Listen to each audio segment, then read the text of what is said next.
আমি রান্না করব সাজন মাছ। সাজন মাছগুলো ভাজা শেষ। এখন রেখে দিব পেঁয়াজগুলো।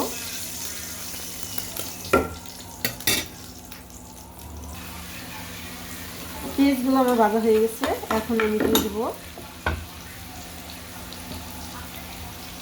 একটু গরম পানি।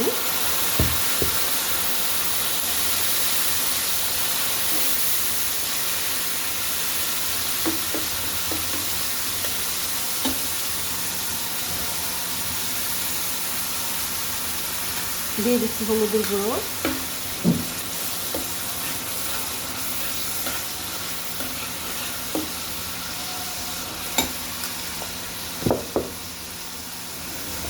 জিরার গুঁড়ো, ধনিয়ার গুঁড়ো,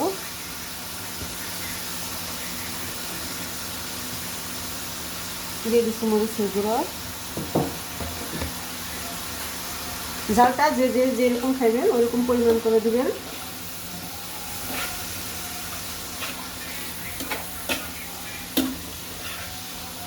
এখন দিয়ে দেবো মরিচগুলো আমি কাইটে রাখছিলাম ডিপ ফ্রিজে, মনে হয় তাজা মরিচ।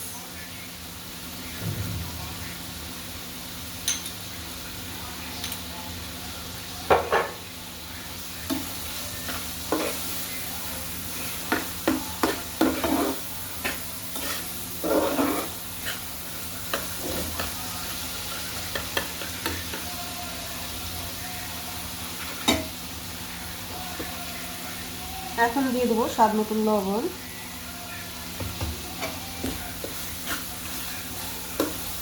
এইটার ভিতরে বসানো আছে করলা ভাজি করতেছি। করলাগুলো আমার ফ্রিজে রেখে দিয়েছিলাম ডিপে। এখানে আমাদের করলা সিজন নাই এখন লাগানো। বর্তমানে বাংলাদেশে পেলেনও বন্ধ আছে। বন্ধ না থাকলে হয়তো আসতো। প্রতি বছর আমি এভাবে ফ্রিজে রেখে দিই তাই। এখন দিয়ে দেবো বেগুনগুলো, বেগুন আলু একসাথে দিয়ে দেবো।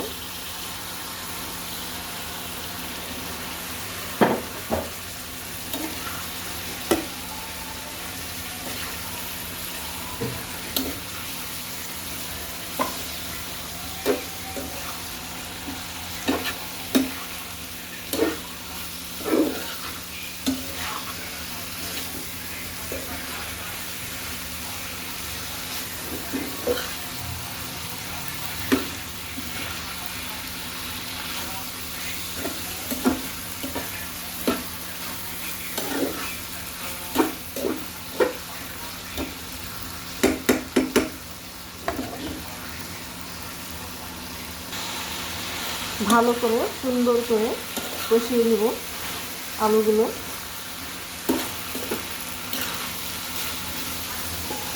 এখন দমে রেখে দেবো 10 মিনিট।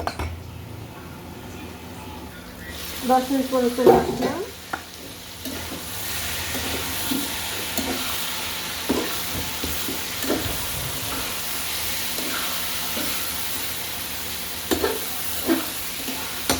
এখন দিয়ে দেবো ঝোল।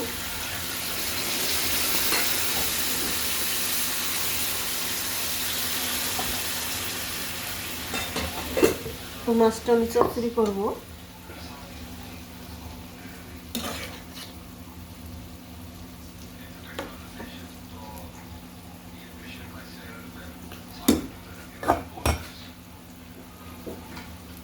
দিয়ে দিচ্ছি মাছগুলো।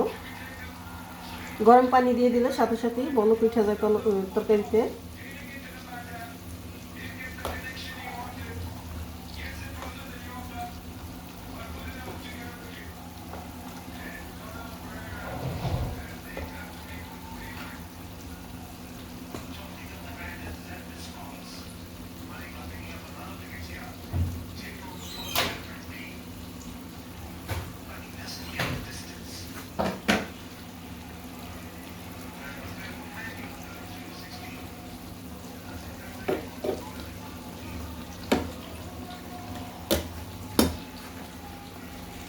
এখন আমি দিয়ে দেবো উপর দিয়ে টমেটোগুলো বিছিয়ে।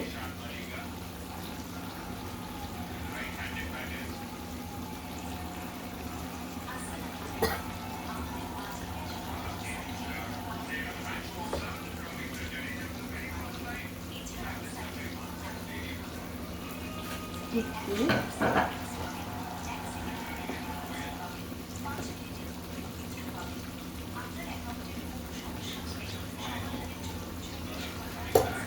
আমি আর নাড়াচাড়া দেবো না, এভাবে দমে রেখে দেবো 20 মিনিট। 20 মিনিট পরে আবার আসবো। 20 মিনিট পরে চলে আসলাম। মাশাআল্লাহ অনেক সুন্দর হয়েছে। এই দেখেন যেভাবে দিয়ে রাখছিলাম ঠিক সেইভাবেই আছে।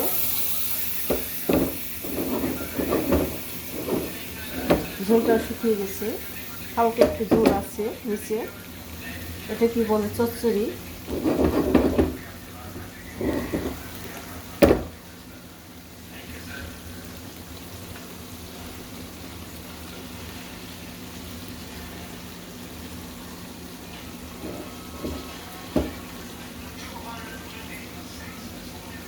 আমার সাজের মাছগুলো রান্না কেমন হলো সবাই কমেন্ট বক্সে কমেন্ট করে জানিয়ে দেবেন। ভালো লাগলে লাইক দেবেন, কমেন্ট করবেন, শেয়ার করবেন। আশা করি ভালো থাকেন। আগামীতে দেখা হবে নতুন কোনো রেসিপি নিয়ে। তা আপনারা ভালো থাকেন, সুস্থ থাকেন। খোদা হাফেজ।